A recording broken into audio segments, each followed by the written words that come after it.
Hello friends, आप सभी का स्वागत है हमारे अपने YouTube channel special field special study में। आज इस वीडियो में हम बात कर रहे होंगे डीएड स्पेशल एजुकेशन के अंतर्गत वीआई ट्रेड के पेपर नंबर 6 की। पेपर नंबर 6 सब्जेक्ट है हमारा pedagogy of Hindi, state language and English education. लेकिन यहाँ पे जो pedagogy of Hindi state language है, केवल हम इसी से रिलेटेड क्वेश्चंस करेंगे और इंग्लिश का जो क्वेश्चन है वो अलग रहेगा आपका। तो यहाँ पे आपके दो सब्जेक्ट हैं, यानी कि एक सब्जेक्ट है और उसके अंतर्गत दो सब्जेक्ट आपके इंक्लूड किए गए हैं। पहला आपका जो नाम दिया गया है इस सब्जेक्ट का वो है pedagogy of Hindi, state language and English education. लेकिन यहाँ पे दोनों पढ़ने के लिए आपको अलग अलग पढ़ना पड़ेगा, अलग अलग इसकी बुक आएगी और अलग अलग एक तरीके से इसका कोर्स भी होगा। तो इसमें हम जो पहला है आपका पेडागोजी ऑफ हिंदी, तो हम पेडागोजी ऑफ हिंदी से रिलेटेड ही सारे क्वेश्चंस यहाँ पे करने वाले हैं। फिलहाल इस वीडियो में हम सब ऑब्जेक्टिव टाइप क्वेश्चंस करेंगे और ये ऑब्जेक्टिव टाइप क्वेश्चन आपके जो हैं ये सभी ऑब्जेक्टिव टाइप क्वेश्चन आपके प्रीवियस ईयर क्वेश्चन पेपरों से लिए गए हैं। अभी तक जो भी प्रीवियस ईयर क्वेश्चन पेपरों में पूछे गए हैं आज तक क्वेश्चन, वो सभी यहाँ पे आप लोगों को वीडियो में दिया जाएगा और प्रत्येक वीडियो में आपको लगभग 20 क्वेश्चंस दिए जाएंगे। तो चलिए शुरू करते हैं। हम लोग 20 क्वेश्चन इस वीडियो में कवर करेंगे। इसमें हमारा पहला क्वेश्चन होगा बहुविकल्पीय प्रश्न के रूप में कि भाषा विज्ञान अध्ययन के अनुसार भाषा की परिभाषा क्या है। यहाँ पे भाषा की परिभाषा पूछा गया है। तो आप लोग जानते हैं भाषा की परिभाषा क्या होती है। भाषा हर एक जीव की होती है। वो कोई ज़रूरी नहीं है कि वो लिखित रूप में हो या उसके अक्षर हों, उसके प्रतीक हों या उसके कोई अन्य माध्यम हों। भाषा केवल और केवल संचार का माध्यम माना जाता है। तो ऑप्शन में ऐसा कोई अगर ऑप्शन होता है तो वही आपका सही होगा। पहला ऑप्शन है कि संचार का साधन, तो ये चीज़ें हमें पहले ही ऑप्शन में मिल रही हैं। दूसरा है अक्षर और प्रतीकों का समूह। तीसरा है जन्मजात जैविक प्रवृत्ति और चौथा है उपरोक्त सभी। तो यहाँ पे आपका पहला ऑप्शन सही हो जाएगा, क्योंकि भाषा की परिभाषा यही होती है कि प्रत्येक जीवों की अपनी अपनी भाषा होती है। वो अपने अपनी भाषा में वो एक दूसरे से बातचीत करते हैं। तो वो जो बातचीत कर रहे होते हैं वो क्या होता है, एक दूसरे से कम्युनिकेशन होता है और कम्युनिकेशन करने का एक माध्यम होता है भाषा। तो भाषा संचार का साधन होता है। ये आपका ऑप्शन सही हो जाएगा। नेक्स्ट है क्वेश्चन नंबर 2 या प्रश्न 2, कौन सा हिंदी भाषा का रूप नहीं माना जाता है। तो हिंदी भाषा का रूप नहीं माना जाता है वो कौन सा है। मातृभाषा, ये आप जानते हैं कि प्रत्येक बच्चे की मातृभाषा होती है और सबकी अपनी मातृभाषा होती है। क्षेत्रीय भाषा, वैश्विक भाषा, राष्ट्रीय भाषा, तो राष्ट्रीय भाषा भी होती है, लेकिन ये वैश्विक भाषा नहीं हो सकती है कि सभी विश्व में जितने भी लोग हैं क्या वो हिंदी में ही बात करेंगे, ऐसा संभव नहीं है। तो ये वैश्विक भाषा के रूप में नहीं है। यही आपका ऑप्शन सही हो जाएगा, क्योंकि यहाँ पे नहीं पूछा गया है। अगला है क्वेश्चन नंबर 3 कि स्कूल पाठ्यक्रमों में हिंदी भाषा का स्थान आमतौर पर कहाँ है। तो इसका जो ऑप्शन दिया गया है वैकल्पिक भाषा के रूप में है, या अनिवार्य भाषा के रूप में है, या ऐच्छिक विषय है, या पाठ्योत्तर विषय है। तो यहाँ पे अनिवार्य विषय के रूप में इसको रखा गया है, जो हिंदी भाषा है, क्योंकि हिंदी आपको पढ़ना ही पढ़ना है, ये अनिवार्य है। अगला है प्रश्न नंबर 4 कि भारत में हिंदी भाषा को आधिकारिक तौर पर किस नाम से जाना जाता है। तो पहला ऑप्शन है राष्ट्रीय भाषा, दूसरा है क्षेत्रीय भाषा, तीसरा है संपर्क भाषा और चौथा है आपका मातृत्व भाषा। तो यहाँ पे पहला आपका हिंदी भाषा को आधिकारिक तौर पर राष्ट्रीय भाषा का दर्जा दिया गया है, ये ऑप्शन आपका सही हो जाएगा। अगला है प्रश्न नंबर 5 कि विभिन्न क्षेत्रों के बीच संचार को सुविधाजनक बनाने के लिए हिंदी भाषा का उपयोग करने के लिए किस शब्द का उपयोग किया जाता है? तो पहला ऑप्शन है मातृभाषा, दूसरा है क्षेत्रीय भाषा, तीसरा है संपर्क भाषा और चौथा है राष्ट्रीय भाषा। तो सुविधाजनक बनाने के लिए हिंदी भाषा का जो उपयोग किया जाता है वो संपर्क भाषा के रूप में, कम्युनिकेशन करने के रूप में किया जाता है। तो ऑप्शन नंबर सी सही हो जाएगा। अगला है प्रश्न नंबर 6 कि हिंदी भाषा का अध्ययन करने से क्या लाभ हो सकता है? तो पहला ऑप्शन है समृद्धि हो सकती है, साहस आ सकता है, संयोजकता आ सकती है, उपरोक्त सभी।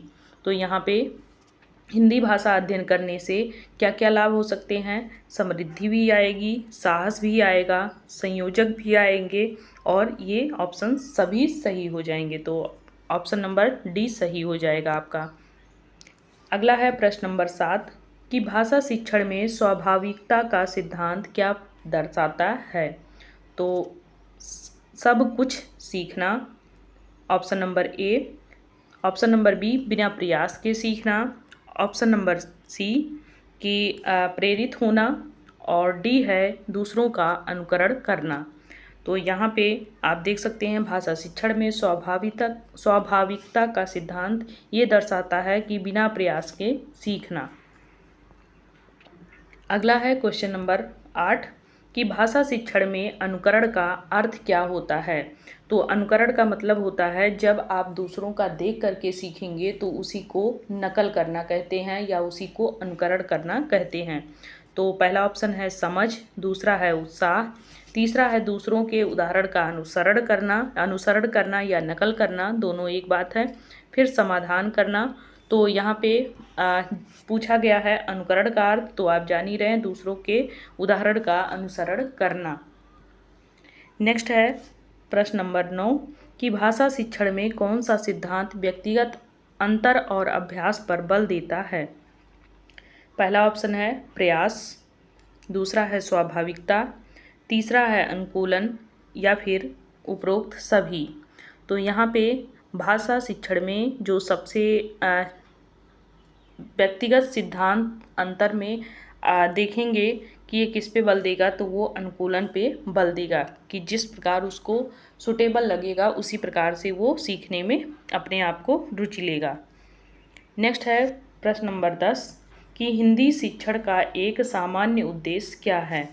तो पहला ऑप्शन है कि मौलिक आगणितीय कौशल विकसित करना, दूसरा है सांस्कृतिक जागरूकता को बढ़ावा देना, तीसरा है वैज्ञानिक ज्ञान को बढ़ाना, चौथा है लिखावट में सुधार करना। तो यहाँ पे ऑप्शन नंबर बी आपका सही हो जाएगा कि हिंदी शिक्षण का एक जो सामान्य उद्देश्य होता है वो सांस्कृतिक जागरूकता को बढ़ावा देना। नेक्स्ट है क्वेश्चन नंबर 11 कि निम्नलिखित में से कौन सा प्राथमिक स्तर पर हिंदी शिक्षण का प्राथमिक उद्देश्य है? तो यहाँ पे पहला ऑप्शन है कि छात्रों को प्रतियोगी परीक्षाओं के लिए तैयार करना, या मौलिक संचार कौशल विकसित करना, या उन्नत साहित्यिक विश्लेषण सिखाना, या ऐतिहासिक तथ्यों का निर्देश देना।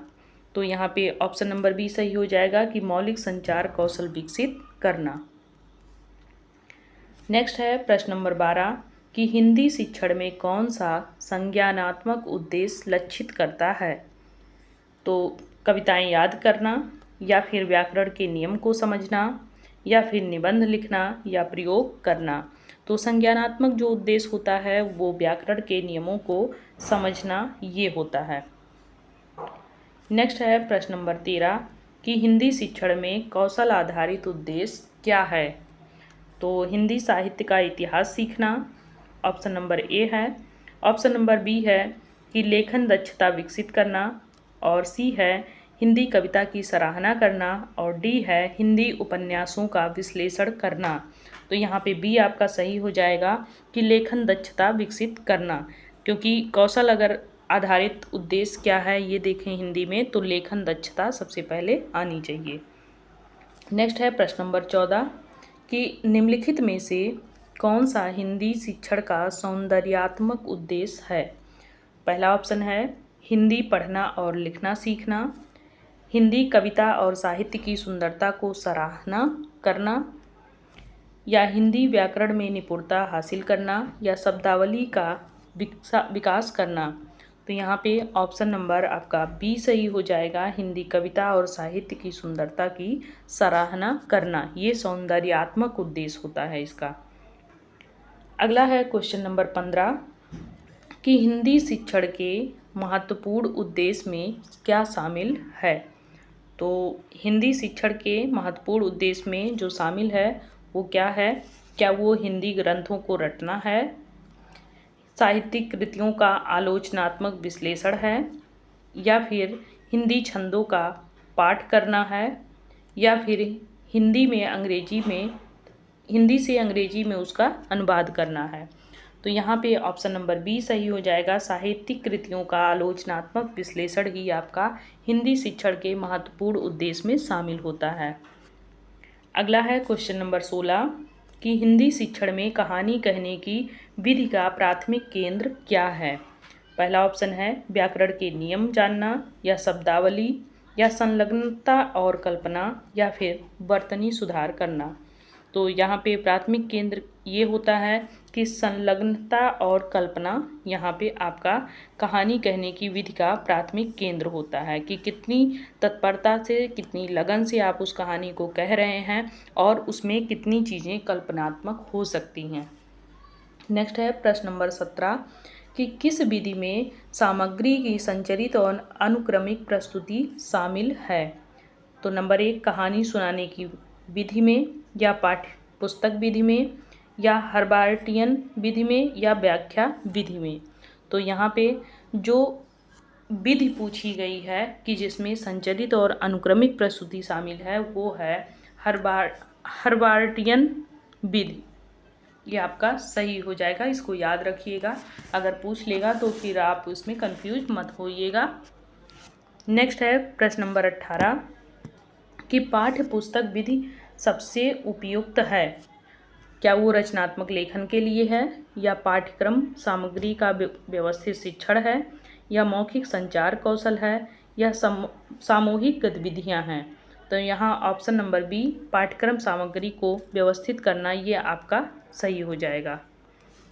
नेक्स्ट है प्रश्न नंबर 19 कि किस विधि का विशेषता यह है कि शिक्षक सीधे छात्रों को सामग्री समझता है। किस विधि की विशेषता यह है कि शिक्षक सीधे छात्रों को सामग्री समझता है। क्या वो कहानी सुनाने की विधि है, या पाठ्य पुस्तक विधि है, या वो व्याख्या विधि है, या फिर वो हर्बार्टियन विधि है। तो यहाँ पे आपका ऑप्शन नंबर सी सही हो जाएगा, व्याख्या विधि है।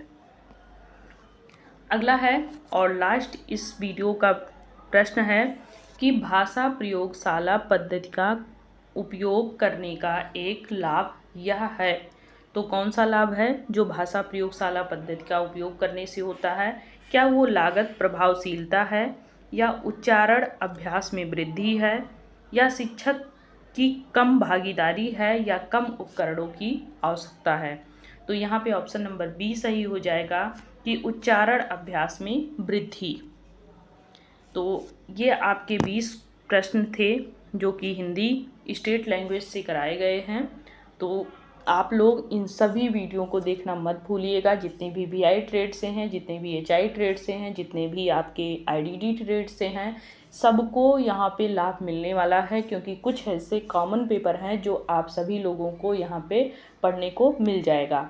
मान लीजिए अभी VI ट्रेड से ये लास्ट पेपर चल रहा है जो कि ऑब्जेक्टिव टाइप क्वेश्चंस कराए गए हैं। बाकी और भी सभी ट्रेड से ऑब्जेक्टिव टाइप सभी क्वेश्चंस करा दिए जाएंगे जल्द से जल्द। तो तब तक के लिए आप वीडियो एंजॉय करिए, हमारे टेलीग्राम लिंक से भी जुड़िए जहां पे आप लोगों को ये सभी PDF के रूप में भी मिल जाएगा। तब तक के लिए बहुत बहुत धन्यवाद।